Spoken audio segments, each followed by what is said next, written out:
సూచనలు తీసుకునే సోయి నీకు లేదు, ఆ విజ్ఞత నీకు లేదు.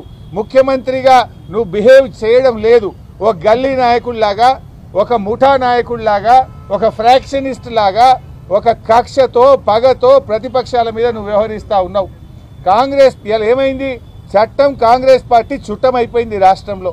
చట్టాన్ని విచ్చలవిడిగా నీ యొక్క దానికోసం వాడుకుంటున్నావు. ఇవాళ మమ్మల్ని పోలీస్ స్టేషన్ తెచ్చినావు. ఇక్కడ బాధ కానిస్టేబుల్ కానీ ఇక్కడ అందరూ బాధపడుతున్నారు. ఏమంటున్నారు హోంగార్డులు? నేను అధికారంలో వస్తే 3 నెలల్లో హోంగార్డులను పర్మనెంట్ చేస్తా, రెగ్యులరైజ్ చేస్తా అన్నావు. సార్ हमारे तरफ पलट के भी नहीं देख रहा रेवंत रेड्डी। जब तो बोला 3 महीने में रेगुलराइज करते बोल के बोला, लेकिन हमारे तरफ पलट के भी नहीं देख रहा रेवंत रेड्डी అని హోంగార్డులు వాపోతా ఉన్నారు. మా కానిస్టేబుళ్లకు రావాల్సిన 4 సరెండర్ లీవ్ పైసలు పెండింగ్ లో ఉన్నాయి.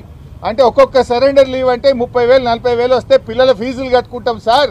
ఎవరికి చెప్పుకోవాలని అర్థమైతలేదు. 4 సరెండర్ లీవులు పెండింగ్లు ఉన్నాయని మా కానిస్టేబుళ్లు బాధపడుతున్నారు. ఇవాళ పోలీసులకు రావాల్సిన టీఏ ట్రావెలింగ్ అలవెన్స్ కేసీఆర్ గారు 15 రోజులు ఇస్తే నువ్వు 7 రోజులకు తగ్గించినావు.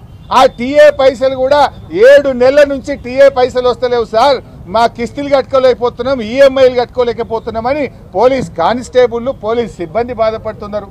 కేసీఆర్ గారు ఉండగా పోలీస్ స్టేషన్కు 75,000